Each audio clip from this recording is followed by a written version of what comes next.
proses jenglot. Jadi yang laki-laki ini namanya Eyang Ireng Rorowidi, dan yang perempuan namanya Eyang Nurodowati. Ya, tapi alhamdulillah mereka tidak menunjukkan energi-energi negatif, karena memang si pemilik tidak pernah mau menunjukkan mereka atau membawa mereka ke hal-hal yang negatif. Jadi sampai saat ini mereka aman dan tetap pada energi-energi yang positif. Baik, seperti apa kisah dari si pemilik tentang benda ini? Kita testimoni. Oke. Ya, Umi mungkin bisa dijelaskan ya, bagaimana sih cerita awal mula kok bisa punya benda ini? Itu berapa puluh tahun, ya sudah belasan ini sih ya, sudah belasan puluh tahun, sudah mungkin yang dimiliki suami sudah puluhan tahun, cuman yang saya tahu ini sudah hampir 20 tahun yang saya ketahui suami memiliki ini. Awalnya suami cerita, oh ini saya punya ini loh, dapat dari mana nih? Saya tuh nggak soalnya nggak enak, soalnya ini kan agak mistis gitu, benda ini nggak lazim gitu. Jadi saya takut, saya suruh jangan taruh di rumah, saya gitu ke suami, jangan taruh di rumah bah. Akhirnya dibawa. Berapa tahun kemudian setelah agak ramai sedikit banyak yang mencari ini, suami itu bilang ini ada yang cari seperti itu. Ini disuruh dikasih makan darah seperti itu. Cuman suami kan takut, kami takut, jadi dia biarkan saja. Akhirnya dibawa ke rumah. Saya bilang, ya sudah bah, saya taruh di rumah. Kalau ini membawa energi positif, saya siap nerima. Tapi kalau ini energi negatif, atau kan ada firasat atau isyarah-isyarah negatif terhadap saya, kehidupan kami di sini, saya mau menolak seperti itu. Ternyata setelah barang ini ada, nggak ada pengaruh negatif sama sekali, positif, berjalan seperti biasa. Iya, sudah bertahun-tahun ini di sini. Kalau anak-anak itu kayak takut, cuman saya biasa saja karena memang tidak berpengaruh. Kalau saya tetap biasa bacaan-bacaan atau yang kami di sini sebagai orang Islam ngaji wiridan tetap, jadi tidak ada ngaruhnya. Alhamdulillah tidak ada ngaruhnya benda ini, meskipun kumpul. Dari sisi kehidupan sendiri agak pernah ada pengalaman-pengalaman yang bikin sampean aneh gitu ya? Tidak pernah? Kalau dari benda ini mulai berada enggak, cuman kalau di rumah ini mulai dari awal itu memang ada di rumah ini. Pernah seperti saya waktu sendiri, di belakang saya pas itu jam 1 malam, kayak suami saya pakai, kalau orang bilang Madura pecah gitu, terompah, pakai terompah. Jadi kayak ada yang ngikuti saya jam 1 malam, kayak terompah dari suami saya. Ternyata suami saya itu tidur, tapi di belakang saya itu bunyi terompah, tak-tok gitu jalan. Kayak orang lagi jalan. Kayak orang lagi jalan. Seraya mau ke belakang itu, kan ini agak jauh ke belakang. Luas tanahnya sekitar 15 meter. Dan saya dari belakang itu mau tanya suami bangun, ternyata suami masih tetap di tempat tidur. Tapi sebelum ada benda ini. Terus sering memang di belakang itu saya sering berpapasan sama, ya tidak menampakkan muka, sama seorang perempuan, bajunya putih-putih, kadang selisih di jalan. Saya masuk kamar, yang sosok ini keluar, sering. Cuman saya bilang bukan saya ajak ngobrol, cuman kalau malam bangun tuh saya bilang, iya sudah temani saya, nggak apa-apa, temani. Tapi jangan saling mengganggu. Saya bilang seperti itu. Ya, saya nggak takut sedikit pun, nggak takut, karena memang nggak ada niat untuk mengganggu, asalkan ya sama-sama nggak mengganggu seperti itu. Ya, jadi berarti selama ini tidak pernah ada hal-hal negatif yang berkaitan sama benda ini. Jadi memang ada beberapa energi negatif yang memang dari rumah ini gitu. Sebelum Umi ada di sini. Gitu. Nah, terus ada nggak pengalaman pernah dari benda ini datang ke Umi gitu dalam hal mistis, minta sesuatu? Oh enggak, selama ini enggak pernah. Alhamdulillah enggak pernah. Enggak ada seperti isyarah, kan saya bilangnya isyarah atau firasat. Alhamdulillah enggak pernah. Cuman kalau di sini setiap ada tamu yang sedikit banyak bisa baca sesuatu.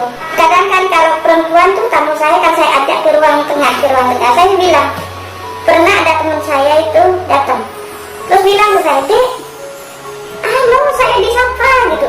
Siapa Mbak? Itu nunjuk ke belakang. Itu nyapa saya, mungkin karena saya orang baru.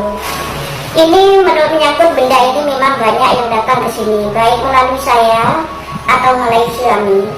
Banyak yang meminta benda ini untuk dibawa. Entah, kami tidak tahu. Hanya kami sedikit menunggak bisa, mungkin ya namanya makhluk gaib. Bisa disuruh-suruh mungkin sama orang-orang yang punya tujuan-tujuan tertentu yang suruh entah begini begitu. Kami di sini enggak mau seperti itu, enggak mengizini. Banyak tamu-tamu orang-orang itu baik, ada yang kapan hari dari Jakarta ada. Dari Banyuwangi seperti yang saya sampaikan tadi itu, video callan saya ingin tahu keberadaan benda ini betul atau tidaknya. Saya bilang ada ini, terus pakai video call saya anukan lewat HP, saya kasih tunjuk lewat HP. Ya kebenarannya saya walau alam, cuman ceritanya HP-nya itu rusak. Kebenarannya saya juga nggak tahu, cuman cerita yang menyampaikan itu tersebut. Benda ini mungkin juga cukup nyaman, sehingga nggak menimbulkan energi negatif. Ya semoga benda ini tetap tidak menimbulkan energi negatif, sehingga bisa menjaga rumah ini tetap dalam situasi kondisi aman. Ada hal mistis seperti itu. Ya, terima kasih. Iya, saya juga terima kasih. Assalamualaikum. Minta dibersihkan. Jadi Miss Fauzan sedang membersihkan.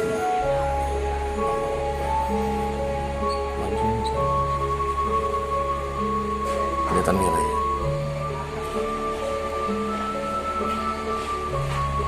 Ada tamu ya. Iya, merah. Kelihatan merah ya. Satunya ini ada gelap ini. Aduh, nggak kelihatan.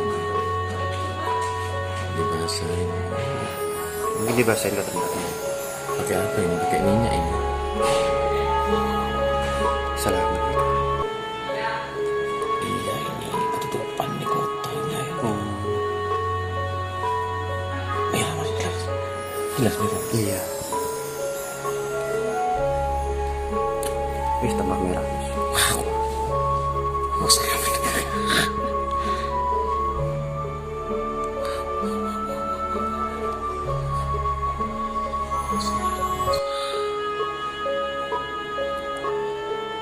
Ini yang perempuan ini. Ini yang perempuan ini.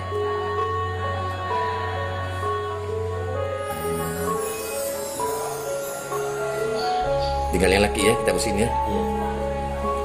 Betul ya.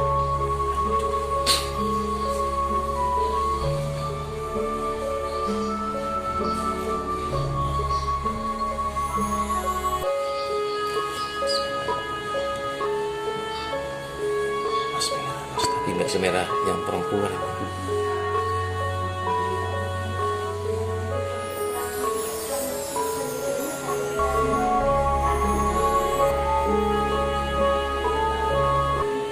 Itu apa kemarin? Jatuh itu kotor ya. Kotor mas, Iya, pantesan. nggak dibersihin. Kok sedih kayaknya, Mas? Iya. Kok yang ini sedih kayaknya? Kayak orang sedih sih. Iya. Lama dia nggak dibersihin. Kalau yang cewek emang agak ini kan. Yang perempuan ya. Ini nggak kelihatan ini. Ya ini lebih ini sedih kayaknya ini.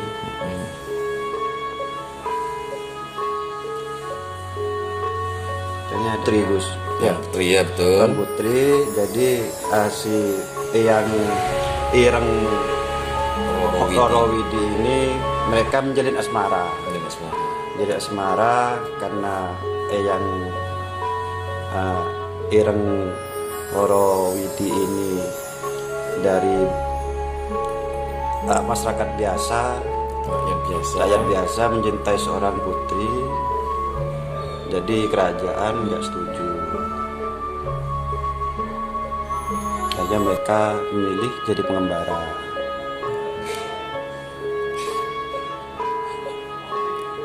Terus kok bisa jadi kayak gini? Dia pingin dia hidup kekal abadi, terjadilah penjelmaan seperti ini. Wih, cantik Gus.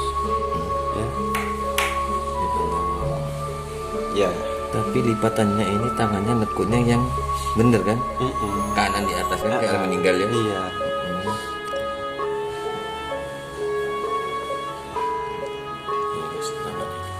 Ya, jadi ini namanya Eyang Ireng Rorowidi. Ya. Dan yang perempuan Eyang Nurodowati. Iya. Tertutup ya. Tutup.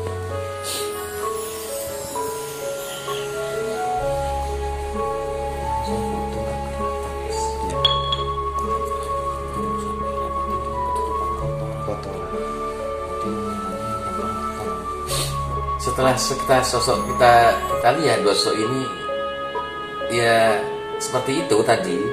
Nah setelah saya bersihin dia mulai agak apa ya,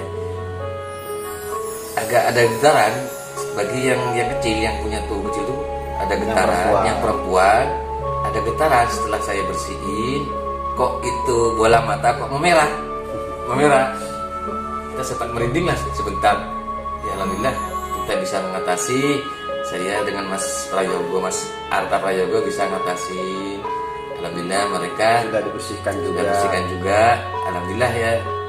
Untuk kedepannya apa ya? Mungkin kita bantu mungkin depan ya untuk Dibersihkan ya, dalam artian kita bisa ngecek berapa hari, berapa minggu kita bisa kesini selama si pemilik masih menerima saya dengan Mas Arya Prayogo. Terus kemudian juga hasil komunikasi kami dengan dua sosok ini. Jadi dulunya si yang laki-laki ini adalah seorang jawara pendekar yang dari rakyat biasa. Namun ketika dalam melakukan perjalanan dia bertemu dengan si sosok yang perempuan ini, akhirnya mereka melakukan perjalanan bersama, ketemu dengan Tuan Putri yang merupakan kayaknya ada sosok Tuan Putri dari si yang perempuan ini dari golongan bangsawan, sehingga mereka bertemu menjalin asmara. Namun karena si Ireng Rorowidi dari keluarga rakyat biasa sehingga tidak disetujui.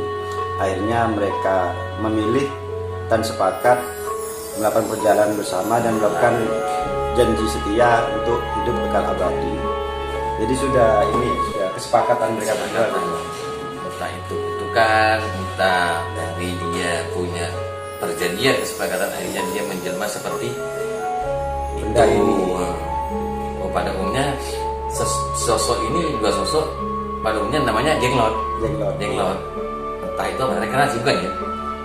Bukan ikan nasi bukan ya? Bukan ya, bukan ikan nasi. Ya, entah itu apa gitu ya. Nah, jadi mungkin hanya sebatas itu hasil komunikasi kami dengan benda ini.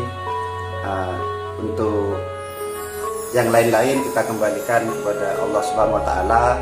Kita sebagai manusia biasa hanya bisa melakukan apa atas yang diizinkan oleh Allah Subhanahu wa taala, seperti itu. Jadi yang bisa kita ambil pelajaran dari ini, apapun bentuknya itu tetap namanya jenglot seperti itu. Dan jenglot itu tergantung si pemilik. Kalau pemiliknya adem, tenang, tidak menggunakan ke hal-hal yang negatif, maka mereka juga tidak akan menimbulkan reaksi yang negatif.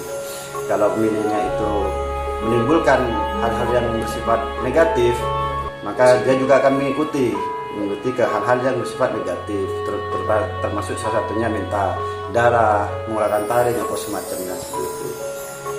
Ya mungkin hanya itu saja. Terima kasih. Saya Arta Prayogo Official, beliau supranatural Raden Ahmad Fausen. Mohon undur diri. Assalamualaikum warahmatullahi wabarakatuh.